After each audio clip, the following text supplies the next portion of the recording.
Good morning, ladies and gentlemen, dear colleagues. It's my pleasure to present to you our new forecast.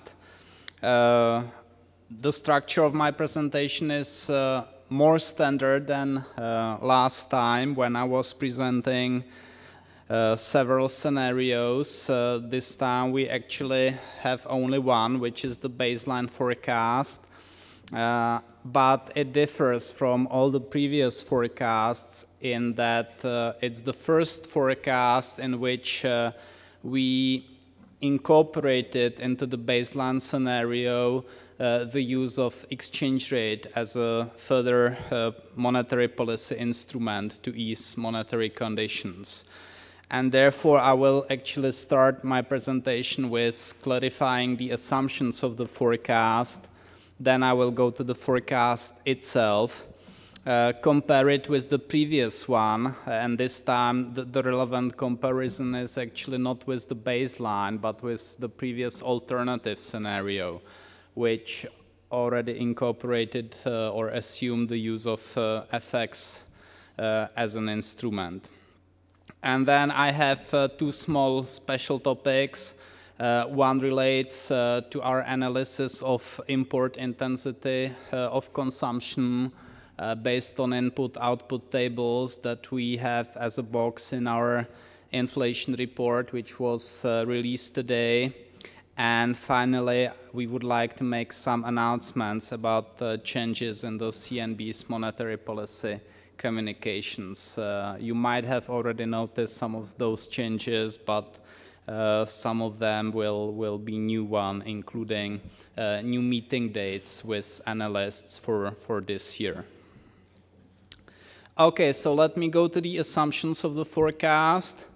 Of course, as always, the forecast crucially depends on what we assume about foreign economic developments, the outlook for the effective euro area. And here we assume that the recovery of GDP growth in the effective euro area will continue both this year and in 2015. And the outlook is quite similar to what we had in the previous forecast. Perhaps in 2015 it's slightly higher, which has some impact on our GDP forecast also for the Czech economy in 2015. As regards price developments in the euro area, these have been very muted. At the moment, the PPI in the euro area is declining. CPI growth is still positive, but well below the definition of price stability by the ECB. You know that there is talk whether there is a risk of deflation or not in the euro area. In any case, the outlook that we use in our forecast assumes that the decline in producer prices will gradually fade away and the price growth will be speeding up, but really very gradually. And the outlook for the foreign price developments has shifted down for the whole forecast horizon. And similarly, the current ECB's monetary policy and its future outlook, reflecting the very benign, very subdued price outlook, has shifted down. So the current forecast assumes the euro area interest rates to stay very low, basically for the whole forecast horizon. And again, it's a lower outlook than in the previous forecast. As regards our fiscal policy assumptions, we haven't changed those assumptions very significantly compared to the previous forecast.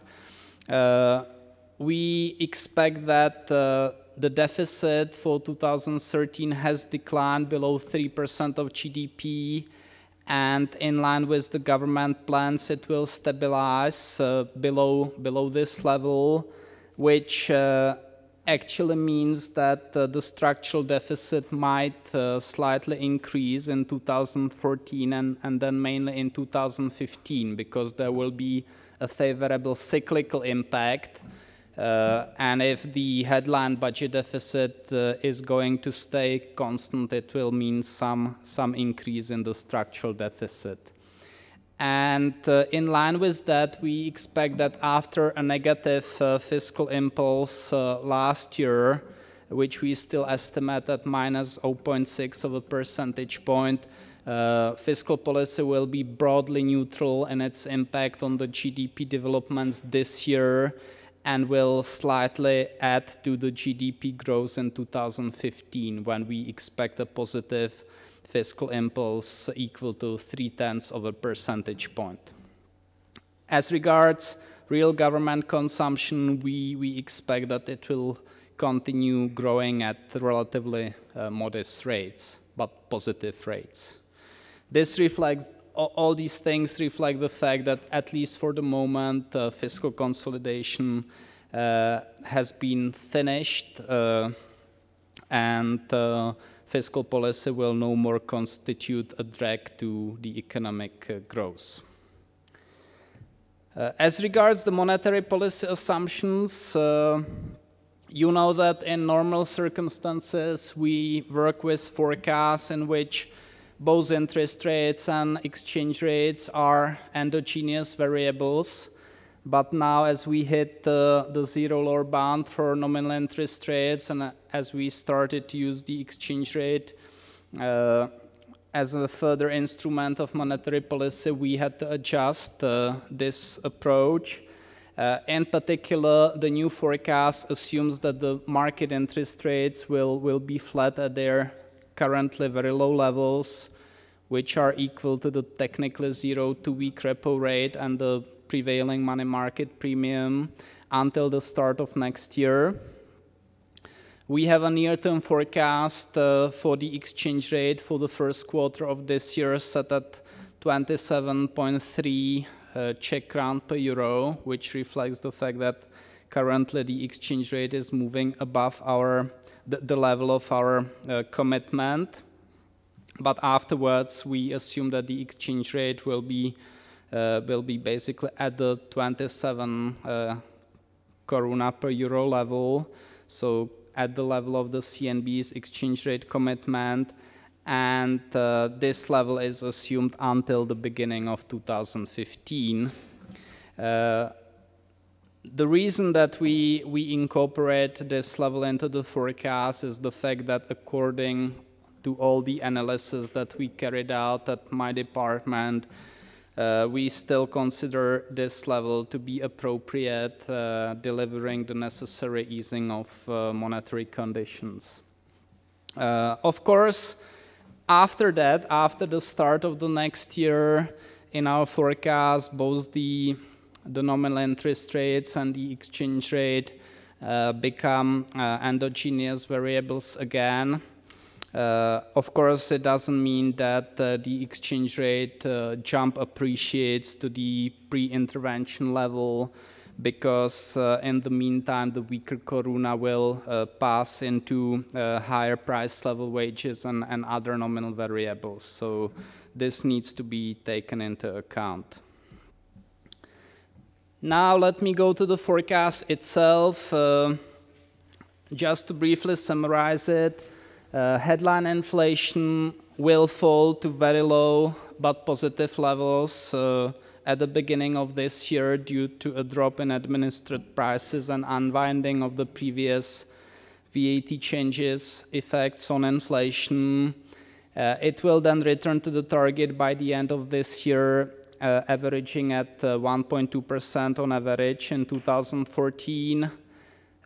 We expect a further increase of inflation into the upper half of the tolerance band of our target in early 2015, as the growth of administered prices will resume, and then inflation will be returning back to the target from above, where it should stabilize. The monetary policy relevant inflation will move in parallel with the headline inflation only at a slightly lower level. And we expect that the market-determined prices will accelerate until the turn of 2015, initially driven by higher import prices, driven by the weakening of koruna, but starting in the second half of the year, there will be also an impact of the economic recovery and faster nominal wage growth in the private sector. Following 2 years of recession, the economy will increase by more than 2% this year, supported by recovery in external demand and monetary policy easing executed via the weakening of koruna, while, as I've already mentioned, fiscal policy will be broadly neutral this year. The next year, growth will reach 2.8% thanks to further acceleration in foreign demand and also the slightly expansionary fiscal impulse that we assume in the forecast. Of course, the recovery will have positive implications for the labor market. Initially, we expect that there will be lower use of part-time employment, and in 2015 we'll also see a decreasing trend in the unemployment rate. And nominal wage growth will be accelerating in the business sector. Let me go on. This is our headline inflation forecast. The trajectory basically shows what I've already said. We will be picking up during 2014 from very low starting levels. The average inflation rate this year will be the second lowest in a decade, so still very low. Then, of course, we'll move temporarily into the upper half of the tolerance band, and that should, according to the forecast, allow the exit from the current monetary policy regime starting at the beginning of 2015. We already have the figures for January 2014, which confirm so far the fact that inflation will be very low but positive early this year. The inflation was actually 0.2 of a percentage point below our forecast. The forecast was 0.4, while the release figure was 0.2. And of course, the key question that might come to your mind in this respect is whether this signals something about the exchange rate pass-through into the CPI, whether the downward deviation suggests that so far the pass-through is weaker than we have expected. And personally, I wouldn't say so, because the main element of the downward surprise was regulated prices, which is the price segment where the exchange rate pass-through is actually the weakest and least direct. And in particular, one of the reasons for the downward surprise there was that the abolition of fees in hospitals had a bigger impact on the CPI in the healthcare sector than what we had expected or assumed. So here, the regulated prices, it's not a sign of weaker pass-through for me. There was also a small downward surprise in core inflation. And of course, core inflation is a segment which you would expect to be significantly affected by the exchange rate pass-through. But I think if you look into the details, the downward surprise is actually not attributable to the tradable prices, which are most directly affected by exchange rate.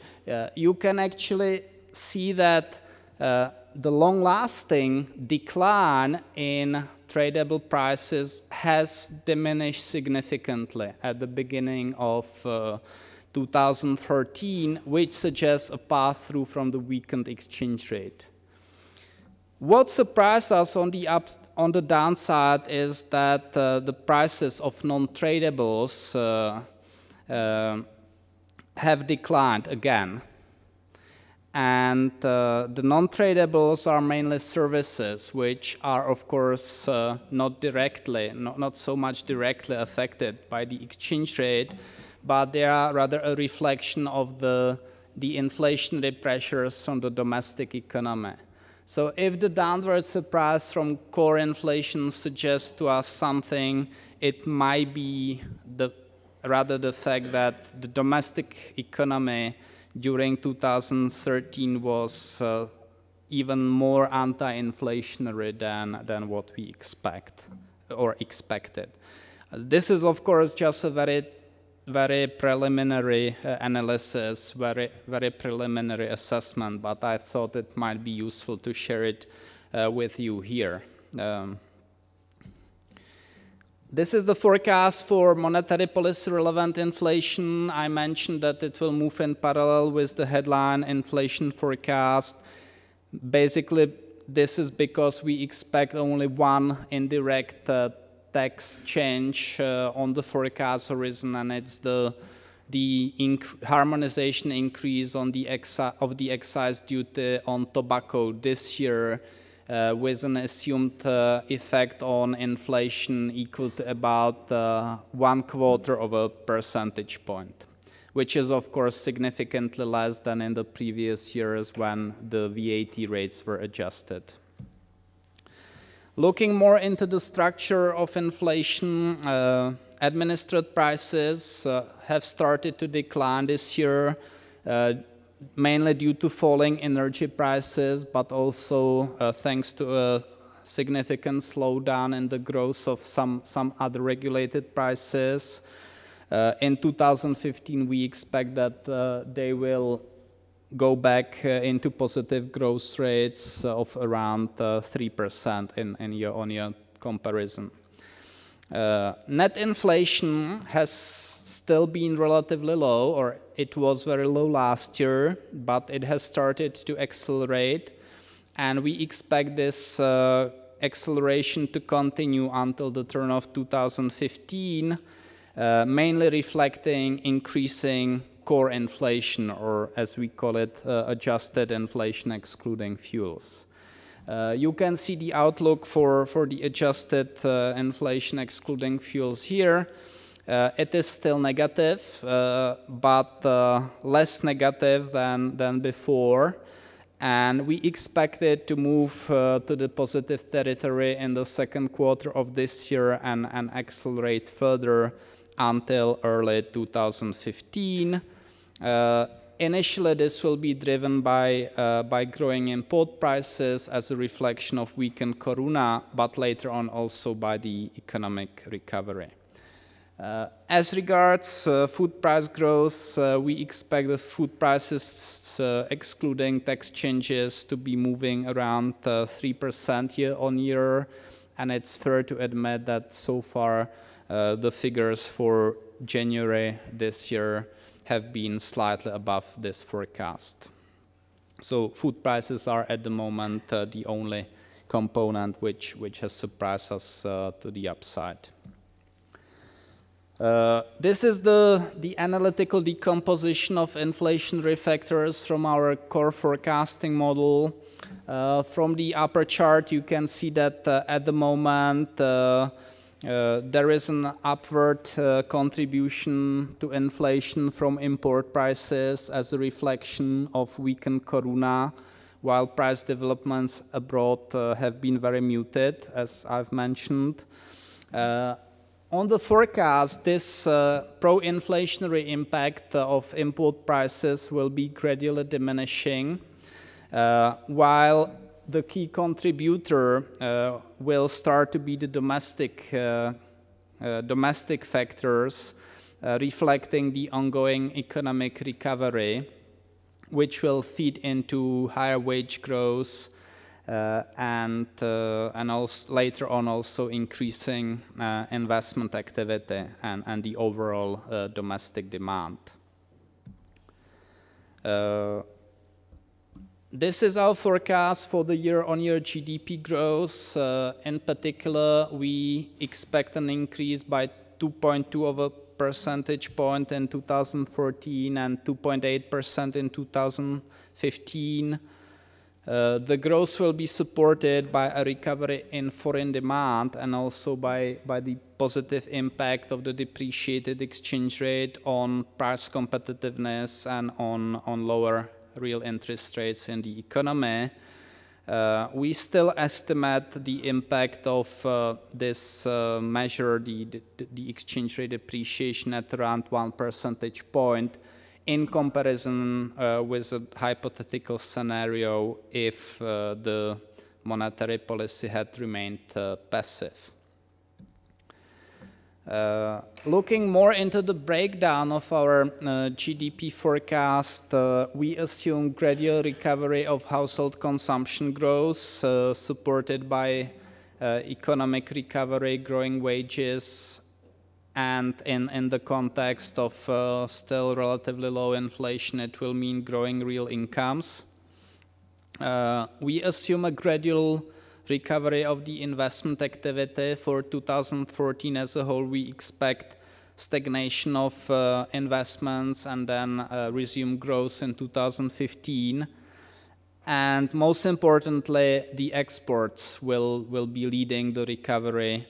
And here, of course, it's a combination of growing foreign demand and a depreciated exchange rate. This is the estimate of our output gap. You know that the output gap is not directly a part of our core forecasting model, G3, but of course we have our 3 methods to estimate it, and it provides a useful cross-check on how the domestic economy is affecting the price developments. And you can see that the output gap still remains significantly negative, somewhere between 2.5 and 4%. We expect a temporary slight closing of the output gap in the first quarter of 2013 as a reflection of the increased Q-on-Q economic activity. But then we expect a relatively weak first quarter of 2014 and a more permanent closing of the output gap only from the second quarter of 2014. And we basically don't expect the output gap to be closed before the end of 2015. Here I might mention that today's flash estimate of the GDP was stronger than we had expected. I think our forecast was among the most optimistic ones in the spectrum of opinions, but still the actual figure outperformed. Of course, it's still quite difficult to give any strict judgment on this because we don't know the details, but we may come back to it in the discussion.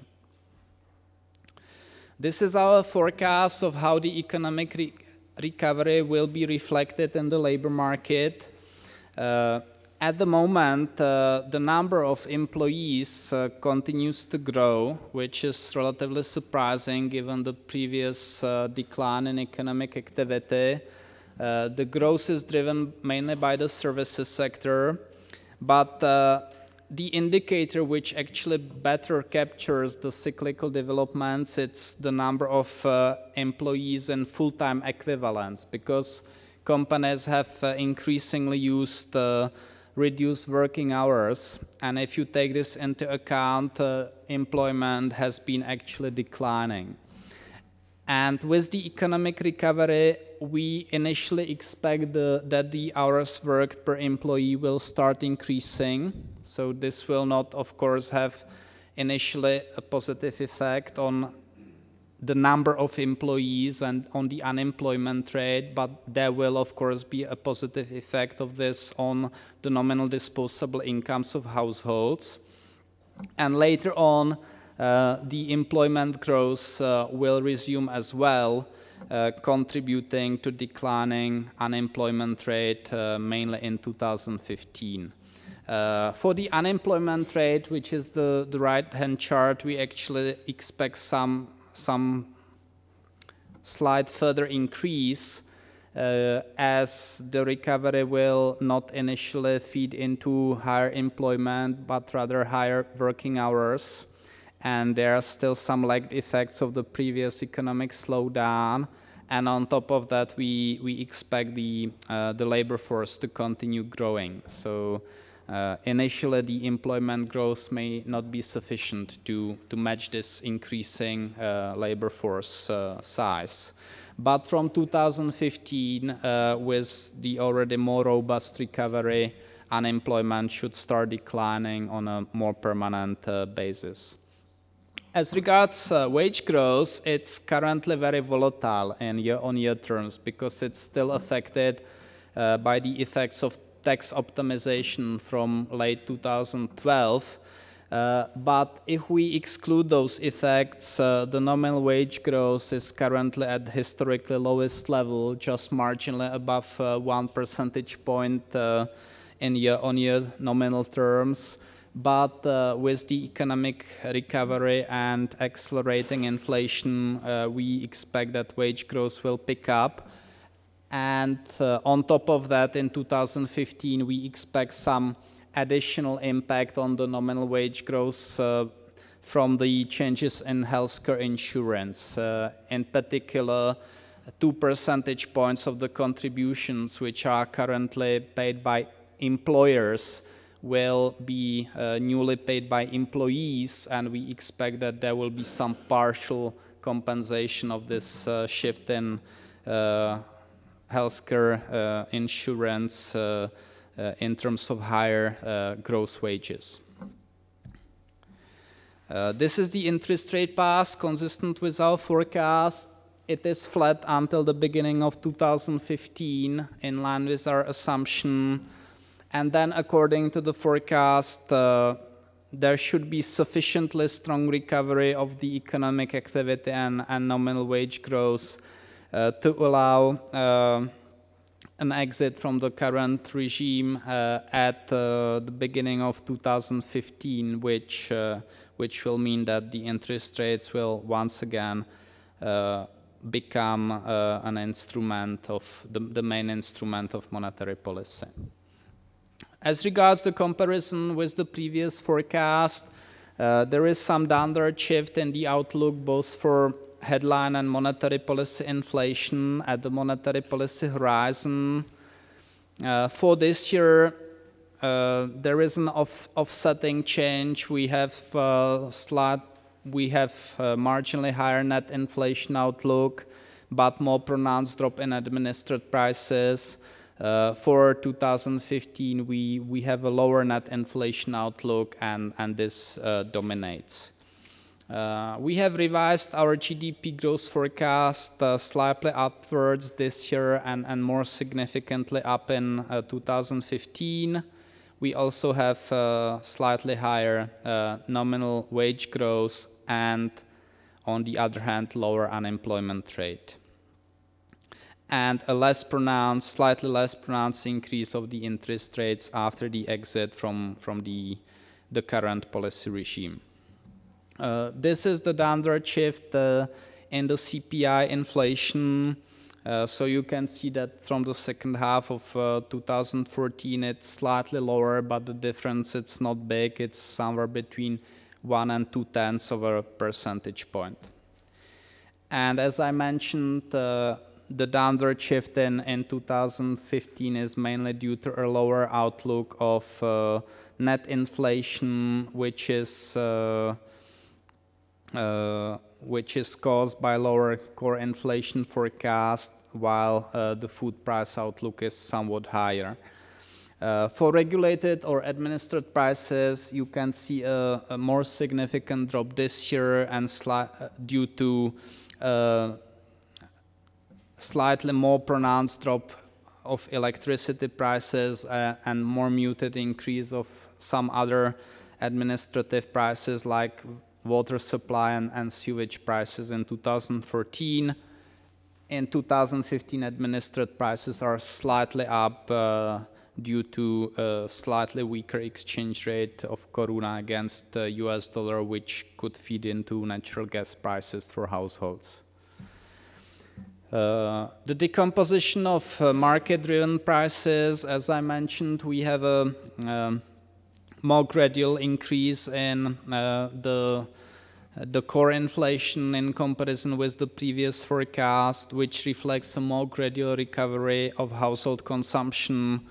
On the other hand, we have higher outlook for food prices, which reflects the actual developments in recent months and also the observed developments of import prices in the food sector.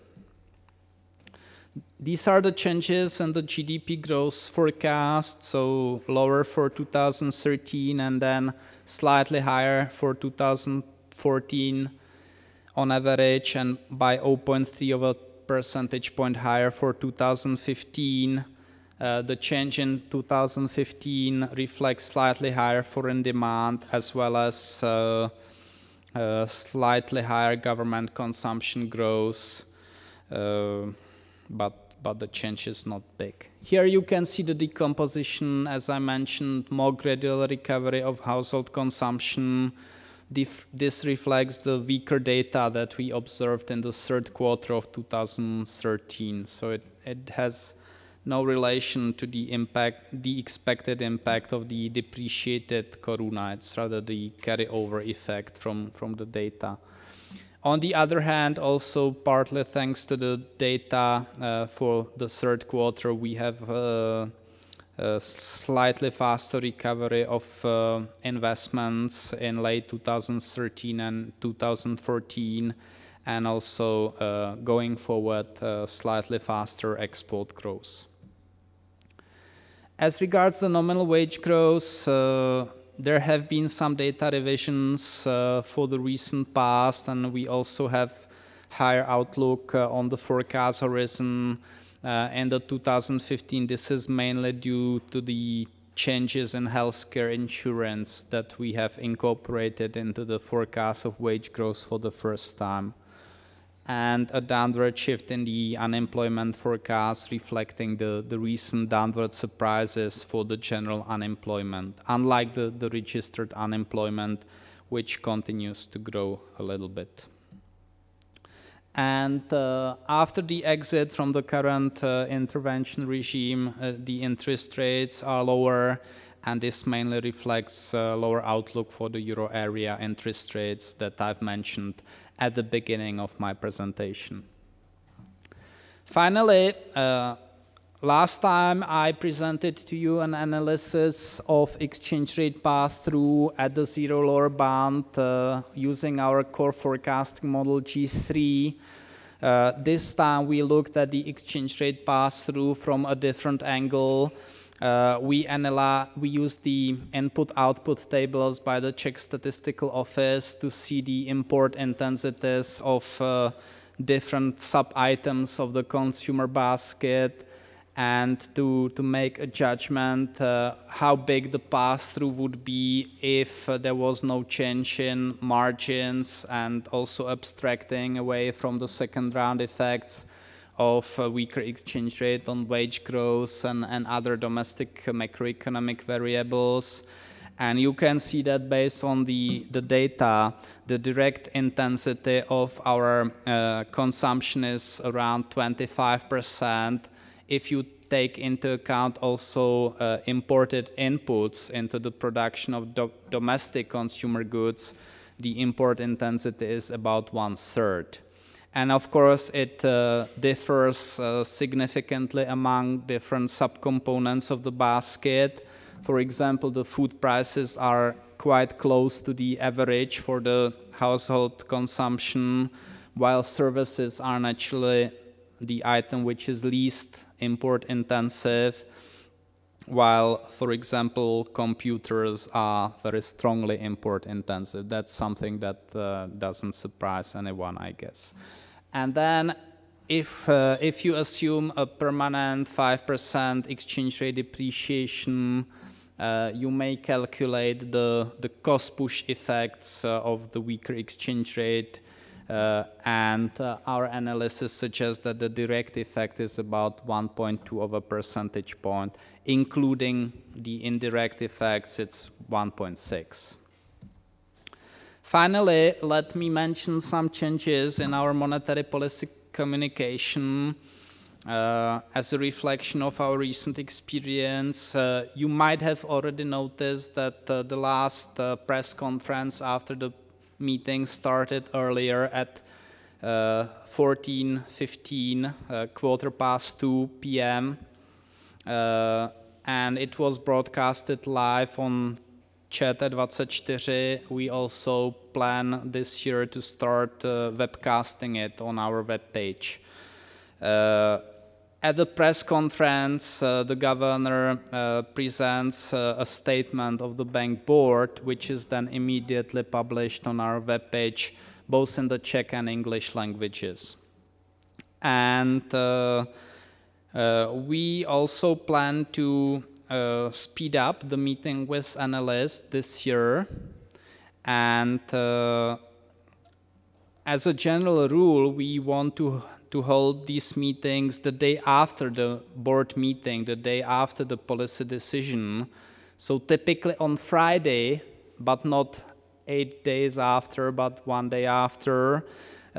We'll actually start with an exemption because there is a public holiday in May, which probably would make it difficult for most of you to attend the meeting. So the first one will be on 12th May, which is Monday, but then the last two in this year will be the Friday, the day after, the 1st of August and the 7th of November. And to give you more information as a background for that meeting, we will start publishing the summary of our inflation report, the chapter 1, and the table with key macroeconomic indicators and their forecast before the meeting on the same day in the morning. So I think those are the most interesting pieces of the inflation report for you. And you will have it available for the meeting. So thank you for your attention. I was a bit longer than planned. I apologize for that. And I pass the floor back to Vice Governor Tomšík. Thank you very much for very, I would say, concise and fruitful presentations. Before we start, collecting the questions, answering the questions, let me come back to what was just said about the changes in communication. I think that it holds that nothing is forever, and it seems to me that definitely it makes sense to make, further steps to enlarge our communication. But I'm still pretty sure that it still holds that Czech National Bank is one of the most transparent banks in the whole world.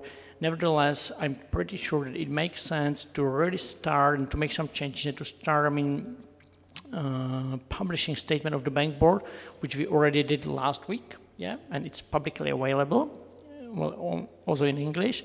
And definitely, I hope you will welcome that we would like to shorten the period once we once we make a decision on monetary policy and the governor presents new forecast or risk to the forecast, that we are going to have a meeting with you, with analysts, just the day after the presentations. Usually on Fridays, the exception is going to be on May 12th. And I can promise that definitely at least one member of the bank board will always attend a meeting with you, and we will try to do our best that it should be one of the vice governors. And I think that's all what I can just present right now. I can just promise that in August 1st, it will be me who is going to discuss with you. Yeah, and one more comment, probably you have already noticed that I think it makes sense that the premises of Czech National Bank is definitely quite limited. So not all analysts from all over the world can be invited and to share the discussion with us. So definitely we are going to record the meeting, presentations and questions from you, my answers. And once it's done, we will try to upload it on the website. So also to share with the other analysts. And for the future, we will do our best to do it online. I hope that you will welcome it. And that's all. Tomáš, again, thank you very much for your presentations, and I'm ready to take the first batch of your questions. I would also like to take at least 2 or 3 questions, and I think I will try to answer most of them. First, I see Jara Schindel from Citibank. Okay, thank you very much. I would like to continue with your new communication strategy, because you mentioned that you are one of the most open central bank, but you didn't explain why you stopped publishing the FX forecast. Thank you. Second question, please.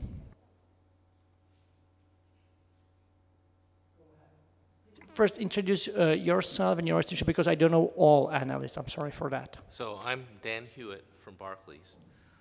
Mr. Tomczak, I'd like you to discuss the conditions for exiting the FX intervention. That's one question. And then I just have a question for you, that you voted for FX intervention much before the committee decided to do it. Are you frustrated about this delay, that this delay occurred, or are you happy that it finally happened? So now we have 3 questions and 1 more, please. At least 3 analysts. Go ahead, please. Martin Po, generally PPF Asset Management. I have a rather technical question regarding the forecast. As you mentioned, you fixed the exchange rate and interest rates for the year 2014. What do you think, or what do you think about the effects of this on the dynamic of the model and of the forecast? Because I fear it may increase the volatility of key variables, and some of the forecasted part seems to be a bit too high, like inflation. So what do you think about the issue, about this issue? Thank you. Thank you very much. And I think we can at least follow the framework where we, so far, what we have had.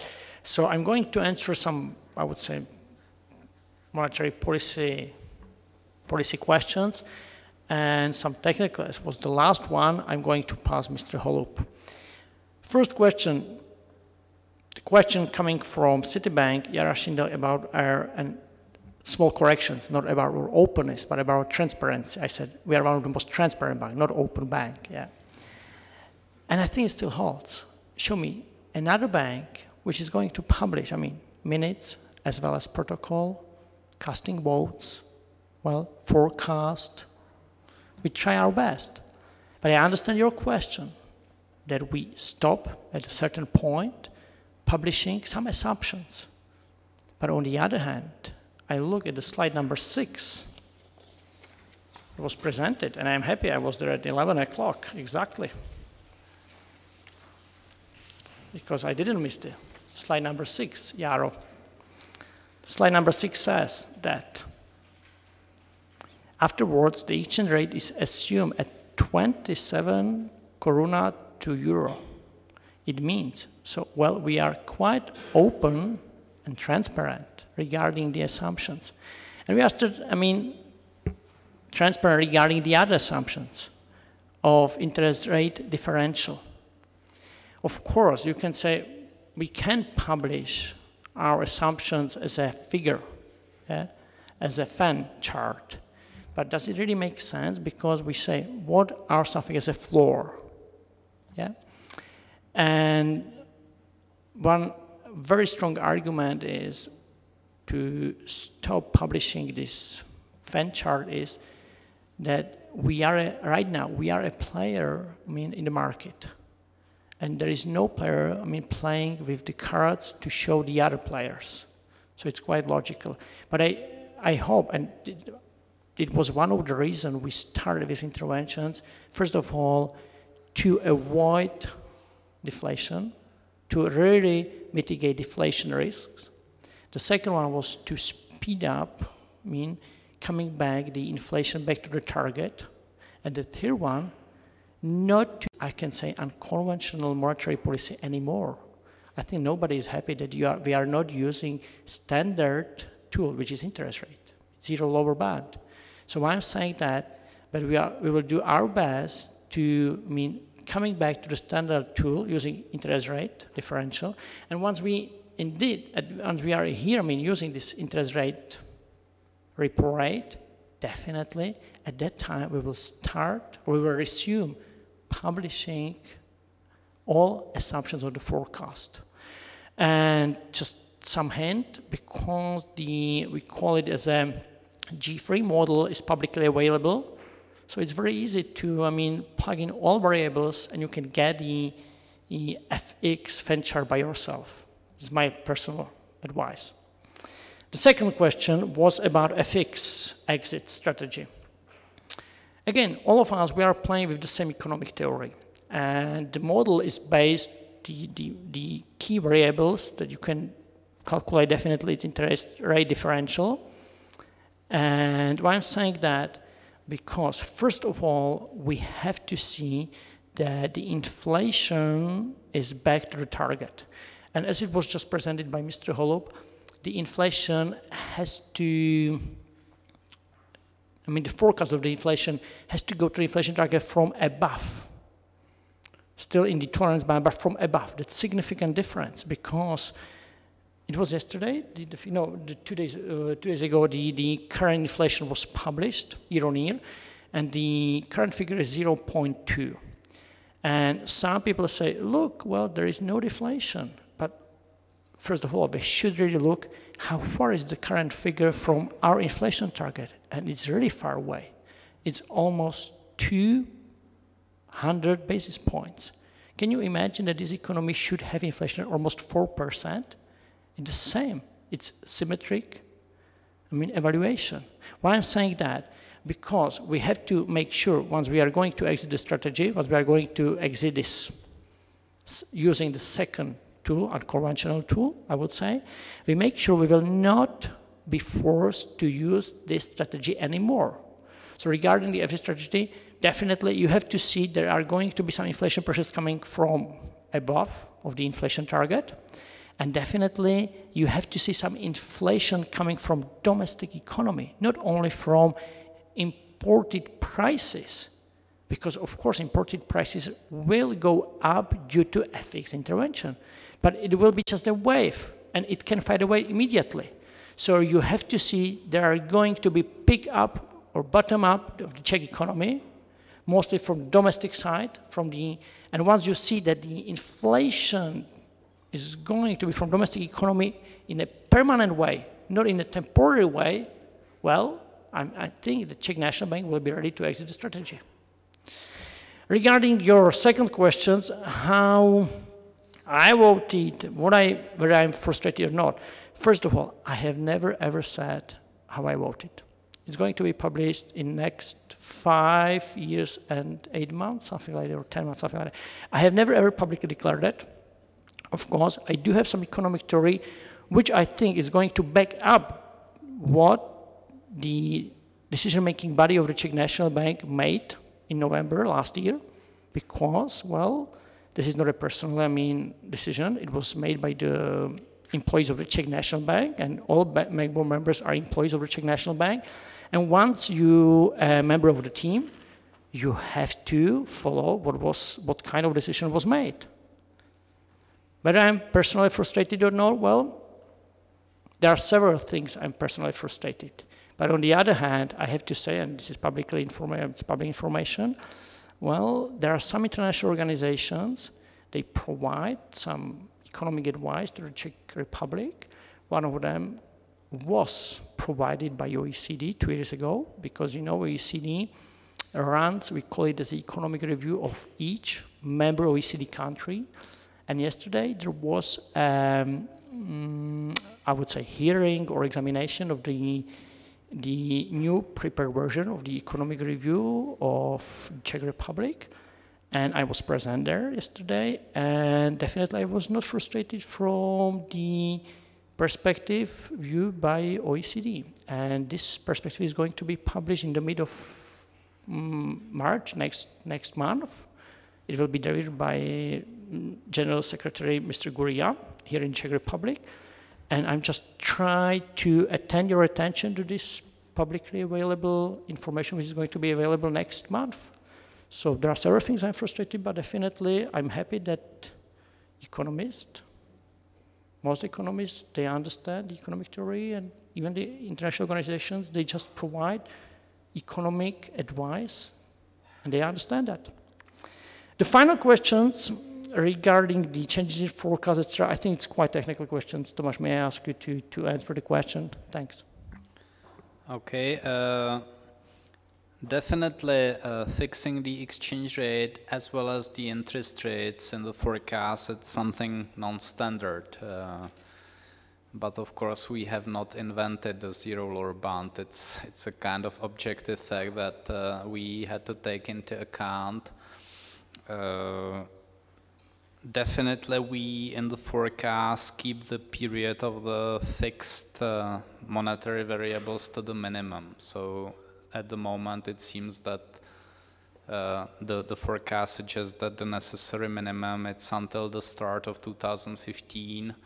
You might have noticed that the board has expressed its opinion that it will be it will last the regime at least until early 2015, which basically means that the board thinks that it will not be earlier, the exit, but it might come later than the forecast assumes. But in the forecast, we really chose the way to keep it to the necessary minimum.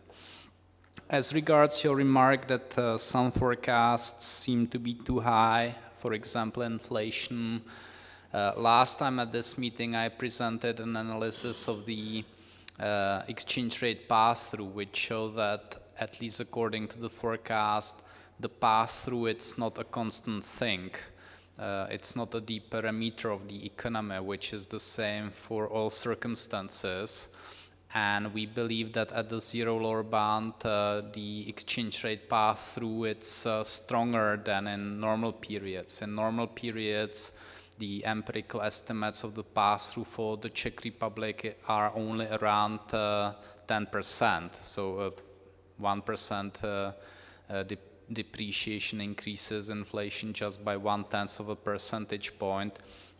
But it's because the change in the exchange rate is very temporary in those analyses and gets reversed very quickly. And it gets reversed quickly also because in normal circumstances, monetary policy responds to exchange rate shocks by changing interest rates in the offsetting way. And now we are in a situation in which the change in the exchange rate, it's more permanent. It's not forever, of course, but at least until the start of 2015. It is a change that's pre-announced to be longer lasting, so it could feed into people's expectations. They may reflect it in the price setting decisions more strongly than when they observe a standard temporary exchange rate shock. And also we are at the zero lower bound, so at least until the start of 2015 there will be no offsetting reaction of the. And all these things have led us to the conclusion that this time the pass-through should be significantly higher than in normal times. And an approximation of the full what would a full pass-through mean if there was no change in the margins and no second round macro effects. It was presented today in the input-output analysis, and you might have noticed that the path-through which comes out from this kind of analysis, it is significantly higher than 10%. So, of course, this is a source of uncertainty, which I think could go both ways. The path-through could be weaker than we assume, it could be a bit stronger. So far, I think the data does not give us a definite judgment. That's why I commented so much on the January inflation figures, showing that we can see some pass-through there, and the downward deviation so far, it's for me not a signal of a weaker pass-through because it's concentrated in the regulated price segment. Only one additional remark. You mentioned the import intensity you showed in the presentation. Why do you expect that profit margins will not change, or there will be no compression of profit margins? No, well, to clarify, this is not what we expect in the forecast itself. The forecast, it's really a general equilibrium forecast, which expects that margins will evolve endogenously, and there will be the second round effects going through the domestic economy. So as regards the margins, we actually assume that the margins will be temporarily compressed in 2014, and they will recover only during 2015. So there will be some absorption into the margins in the import sector. That's what we have in the forecast. So this is a reason to believe that the pass-through might be weaker. But on the other hand, we expect that the second round effects going through the economic recovery and faster wage growth will start to dominate later on. And that's why I'll also emphasize quite a lot the model decomposition of the inflationary factors, in which you can see that the import prices start to fade away as the driver of inflation, and the domestic economy starts to contribute to stabilizing inflation close to the 2% target. And that's also what Vice Governor Tomšík mentioned in relation to the exit strategy. The timing of the exit strategy will be dependent on the fact that domestic economy starts to generate some moderate pro-inflationary pressures that will make the inflation sustainably in line with the target, not relying on the import prices as such.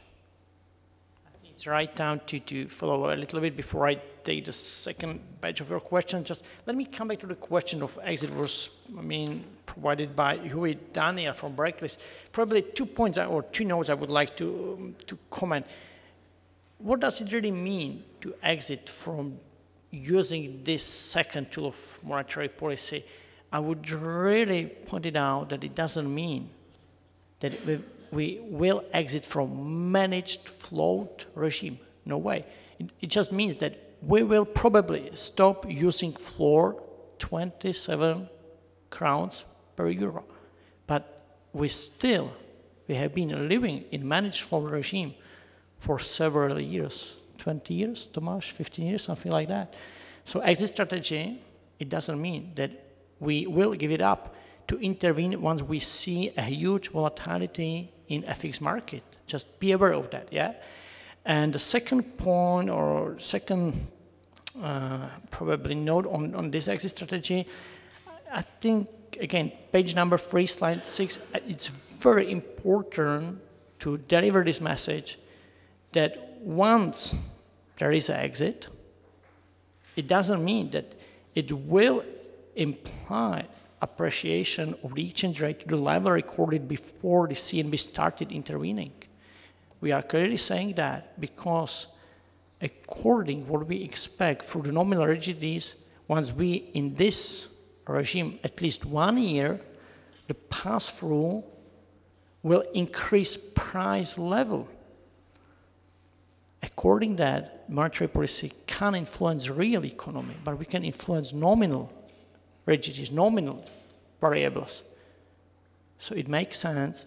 We shouldn't expect sudden appreciation to the previous level of exchange rate. That's all what I wanted to comment regarding the strategy. Now it's time to definitely take the second batch of the questions. I know it's 12 o'clock, I promise we will finish at 12 o'clock, but still we have some 10-15 minutes to prolong the meeting. Please, who is next? I saw one question right here, Mr. Bureš, and from the left side. So Mr. Bureš first. Okay, thank you. My question, if there is an imaginary scenario in the second half of the year and the effects of the interventions are not so significant as you expect, what would be your preferred policy reaction, let's say? would you rather like postpone the exit strategy, or would you think rather about weakening the intervention rate? Thank you. From the left side, I saw some Mr. Sobíšek. Pavel Sobíšek, Unicredit Bank. I would like to turn the focus to 2015, and my question is, what scale of monetary conditions tightening the model currently assumes?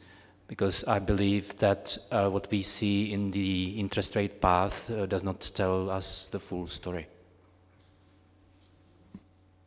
Thank you. I see some more technical questions for Tomáš. And Mr. Benda, I think it was the third one. Yeah. Vojtěch Benda, BH Securities. I have just a question regarding the reaction on the FX intervention from the other monetary authorities. You have mentioned OECD, and I think IMF comment is also on your website, but those are not monetary policy authorities. Have you positive reactions also from the other central banks, like ECB or Hungarian, Polish central banks, and how they appreciate your step? Thank you. Thank you. So we have 3 questions. Let me start with the first one. Policy reactions in 2015. I think it's not a surprise what I'm going to say. We always make decisions under current conditions. So the latest one, which was made 1 week ago, 8 days ago, it was based on the current conditions, what we see right now in the current forecast. Once we will make a decisions next year in 2015, we will have to look at the current conditions. So I really can't promise which way we will go next 2015. And I think all of us, we are economists, I think everything is possible. So we can go either way, I mean, to do something with the exchange rate, or the other way to, I mean, postpone a strict strategy. But I can't say it because I'm just alone here. We have to see the current conditions. But right now, it's clearly said. We are stick what we said. Again, assume at 27 exchange rate per euro. There is no any intention, no any discussions about any changes in this level. And we are just thinking when to exit. And when, we have already discussed, I have already mentioned, we have to see permanent inflation pressures from domestic economy. And permanent, it means sustainable. And in what level? They must be in tolerance band around the inflation target. Nothing like 5, 10%, no way. It must be between, and now I would say between 2 or 3%, I mean, to hit target from above, okay? Questions regarding some model assumptions provided by Mr. Sobíšek. Tomáš, may I ask you to answer, please? Okay, well, the forecast assumes that in 2015 there will be tightening of monetary conditions. I think it's fair to say that it assumes some combination of tightening from the interest rate as well as exchange rate side. We don't want to be too specific about the exchange rate in 2015. We also already discussed it when responding to Jaromír Šindel's question. For the moment, we really want to focus on our communication on one clear message, one clear exchange rate number, and it's 27 korunas per euro. And on the other hand, by saying that we don't expect a jump of the exchange rate to the pre-intervention level, we implicitly give you some idea where we move after the exit without giving you exact numbers.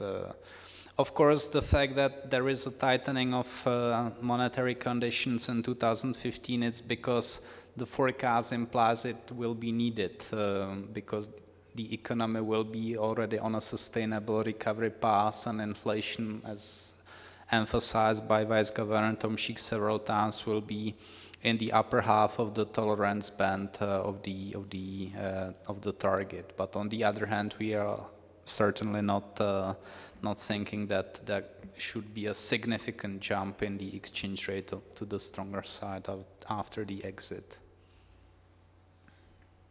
Thank you. And the last question second round regarding the reaction from the other central banks. First of all, well, and by the way, you mentioned positive reaction, so I don't distinguish between positive and negative. Of course, we have been receiving several reactions, but not only after November 7, but also before, because we have, I mean, several meetings with other central bankers. We have on a, I would say, quite usual basis, we have several meetings. And all central bankers, they know what is our goal, what is our tools, and what is our limits. So we have received several reactions before November.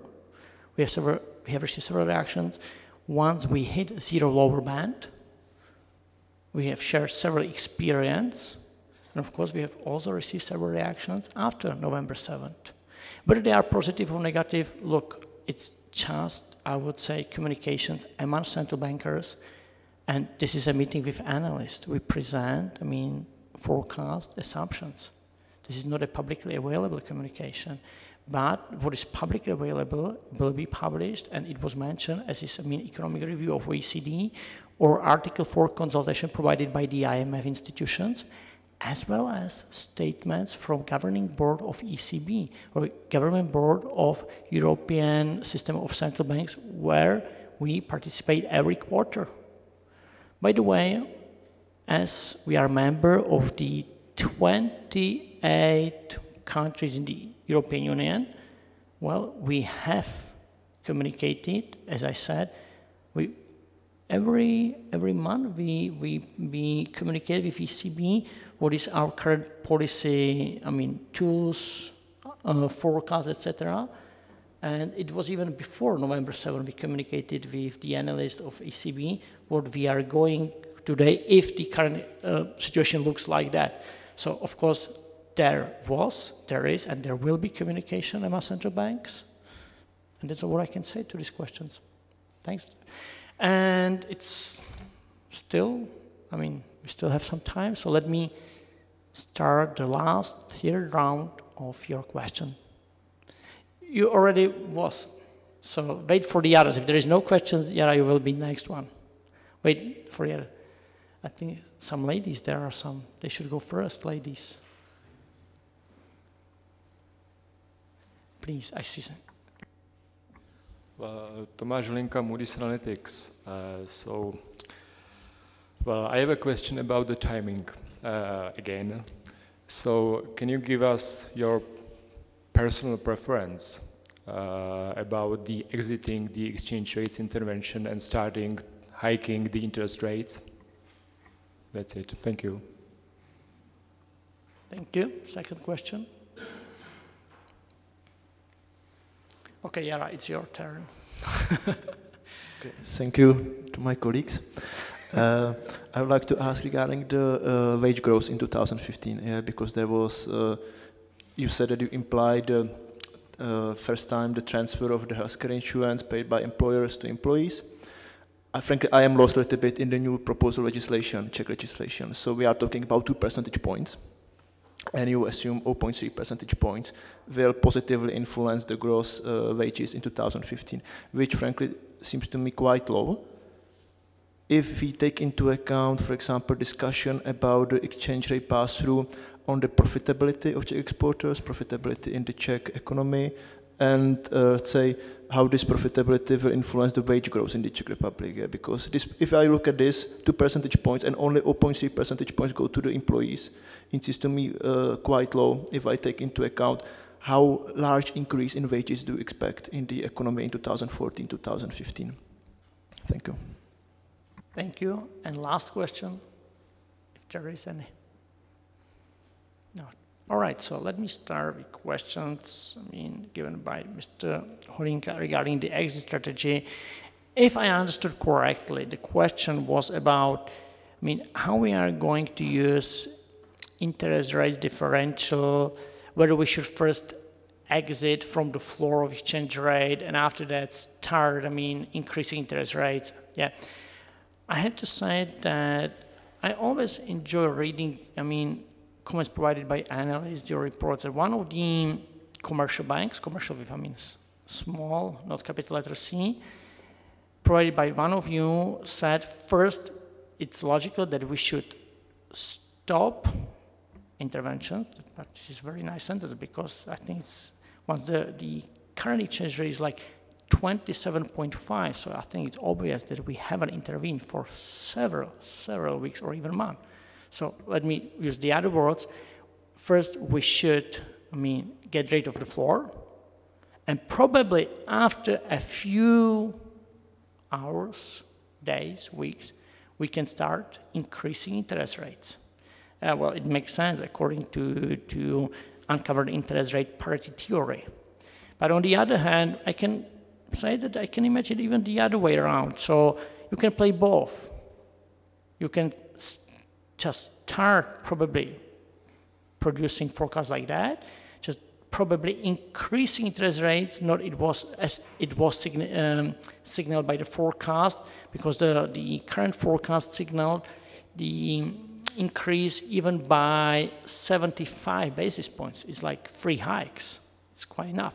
So I can imagine that it doesn't mean that you have immediately stop or, abandon the floor, and after a while start hiking interest rates. You can both place, and not to hike interest rates by 75 basis points. It can be even by smaller steps.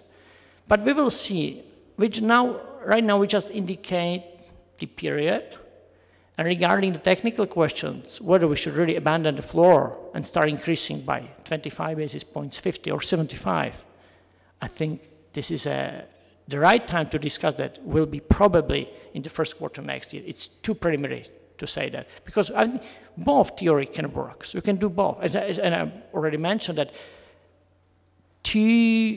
coming back or to resume using interest rates as a standard tool in the monetary policy definitely doesn't mean that I can't continue intervention time to time just to mitigate, just to, I would say, make the volatility of exchange rate smaller. So it doesn't mean to keep floor, but definitely I will be present in the market. Yeah. Regarding the second questions, I think Tomáš will answer, but still there are at least 2 points I would like to elaborate on that a little bit. Yeah, the first one was about but I understand again correctly. So probably you are saying that probably we are too much optimistic regarding the wage growth for 2014-2015.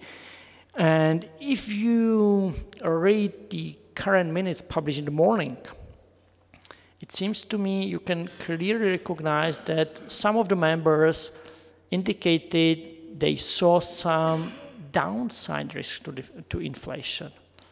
And I'm here so I can say personally, I saw 2 downside risks to the forecast. The first one was, as you said, wage growth. If we are too much optimistic about that, definitely, it's another sign for downside risk. And it will be another signal, another sign regarding postponing the exit strategy. And the second one, unfortunately, we haven't discussed it in the discussion, and it's probably more significant, more major risk, is what's going on in the Eurozone. Definitely, it's not about the stability, but it's about some deflationary fears. And I think all of us, we see that the 3 months Euribor has been pushing down quite significantly. And it's very significant downside risk to our current forecast, I have to say. But Tomáš, may I ask you to elaborate on this wage growth more, probably? Responding specifically about the assumed impact of the changes in healthcare insurance in 2015, yes, the changes 2 percentage points, which will be shifted from employer to employee. And of course, in the very long term, you would basically expect the full compensation of this in the gross wages. So from that point of view, I agree that the assumed effect of 0.3, it's only a very partial compensation that we assume for the moment. Partly it's because it's not the only change in direct taxation and social benefit contributions, which will take place in 2015, and there will, at least for the moment, working with the current legislation, which of course may be changed in the meantime, but working with the approved laws, there will actually be some decreases in taxes paid by people. So their net wages will actually not go down by the full 2 percentage points if you take the tax changes as a package, and that's why we saw that they may not, the labor unions may not actually request a full compensation or be able to negotiate a full compensation immediately in the year 2015, and that's why we put on a very partial compensation into the 2015 figure. I think it's also in line with the approach that has so far been taken by the ministries in their forecasts of how this change in healthcare insurance will impact on the nominal wage growth. Thank you very much. Thank you very much to all of you that you have come to meet us, to have a discussions. And I have already announced the date of next meeting. Yeah. So I will be very pleased, or one of my colleagues will be very pleased to welcome all of you in May. 12th of May. Thank you very much, and I think I will stay here for a few minutes if some of you want to have some questions. Thank you, and see you next time.